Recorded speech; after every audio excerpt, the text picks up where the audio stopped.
دون جوان الأربعينات، اكتشف كاميليا وتزوج 4 فنانات، امتلك طائرة خاصة وتسببت أسمهان في وفاته.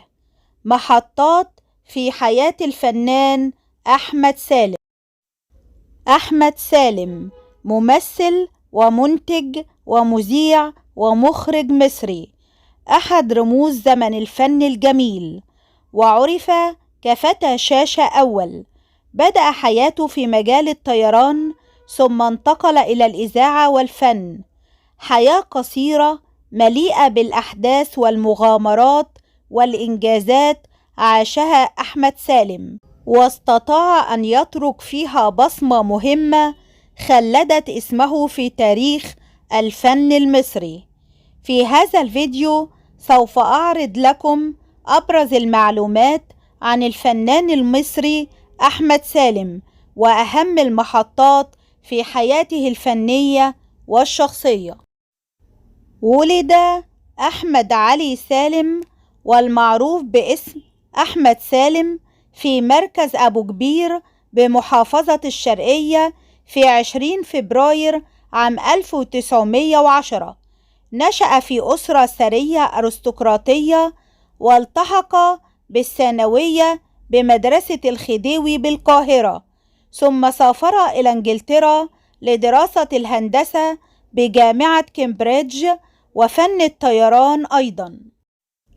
ورث الفنان أحمد سالم عن أبيه قصرا مهيبا و360 فدانا، كما درس الهندسة في جامعة كامبريدج بلندن زميلا للصحفي علي أمين، كما تعلم في نفس الوقت الطيران الشراعي، وتخرج في 21 من عمره، وعاد إلى مصر قائدا لطائرة خاصة يمتلكها، اشتراها ب2000 جنيه استرليني، ولقب بأحمد الطيار لكونه أول طيار يعبر البحر المتوسط بطائرة شراعية. ومهدت له بلدته أبو كبير بالشرقية مطارا خاصا ليهبط فيه، حتى أن الملك فؤاد من شدة إعجابه بجراءته أهداه نيشانا من الذهب. بدأ أحمد سالم حياته مهندسا في شركات أحمد عبود باشا، ثم عمل في إعداد وتقديم العديد من البرامج في الإذاعة المصرية، وكان مديرا للقسم العربي فيها، واشتهر بكونه أول من نطق عبارة هنا القاهرة في افتتاح الإذاعة، والتي لا تزال تتردد حتى اليوم. وبعد فترة استقال أحمد سالم من الإذاعة للتفرغ لبناء استوديو مصر، بعدما طلب منه طلعت حرب الذي أعجب بأدائه عندما قدم حفلا أقامته شركات بنك مصر عام 1935. وبالفعل بنى أحمد سالم استوديو مصر، وتولى عملية توظيف الفنيين الأجانب والمصريين.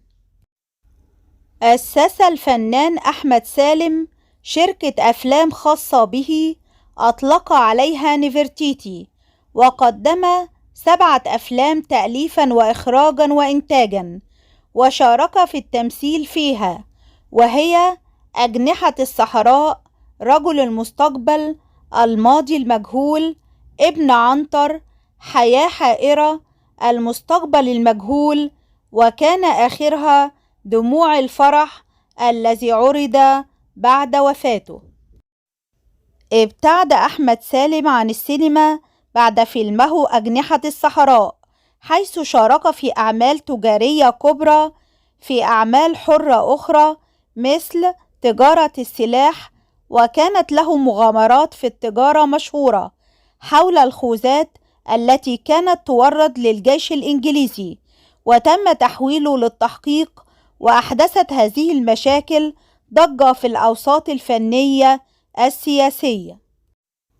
اكتشف الفنان أحمد سالم كاميليا التي كانت فائقة الجمال في ذلك الوقت، وكانت تطمح للثراء والشهرة منذ نعومة أظافرها، اكتشفها وقدمها للسينما سنة 1946. ووقع أحمد سالم في حبها برغم أنها كانت صديقة للملك فاروق، ثم ماتت كاميليا في حادث طائرة. ومن المواقف البارزة في حياة أحمد سالم تحديه للملك فاروق عام 1938 عندما أنتج استوديو مصر فيلما بعنوان لاشين أغضب الأخير، وأثار ضجة واسعة في الشارع المصري بسبب حديثه عن ثورة ضد حاكم مستبد له علاقات نسائية. وتلقى أحمد سالم من القصر ومن بعده طلعت حرب طلبا بتعديل سيناريو الفيلم لتكون نهايته في صالح الحاكم، لكن سالم رفض واستقال من عمله. تزوج الفنان أحمد سالم 5 مرات طوال حياته، كانت الأولى بعد عودته من لندن من خيرية البكري التي أنجبت له ابنته الوحيدة نهاد، ثم انفصلا. وتزوج للمرة الثانية من الفنانة أمينة البارودي، واستمر زواجهما لسنوات، ثم تزوج من تحية كاريوكا، ولم تدم زيجتهما طويلا بسبب شائعات حبه لأسمهان. وفي القدس توطدت العلاقة بين أحمد سالم والفنانة أسمهان، ووقع أحمد سالم في غرامها فطلب يدها للزواج لتوافق، لكن سرعان ما دبت الخلافات بينهما بسبب القيود التي وضعها عليها وطبيعة أسمهان المتمردة. وفي إحدى المرات نشب خلاف بين أحمد سالم وأسمهان إثر عودتها في وقت متأخر، فأشهر سلاحه في وجهها لتستدعي صديقتها الشرطة، ليتبادل أحمد سالم إطلاق النار مع أحد أفرادها، وتستقر إحدى الرصاصات الطائشة في صدره، ووقع الطلاق بينهما بعدها. وتزوج أحمد سالم للمرة الخامسة والأخيرة من الفنانة مديحة يسري التي أحبها كثيرا، وقالت عنه أنه كان حنونا ورقيقا للغاية، والوحيد بين أزواجها الذي لم يخنها. توفى الفنان أحمد سالم في 10 سبتمبر عام 1949 بعد إجرائه عملية الزائدة الدودية وتعرضه لمضاعفات بسبب الجرح القديم من رصاصة في صدره، وقد توفى عن عمر 38 عاماً.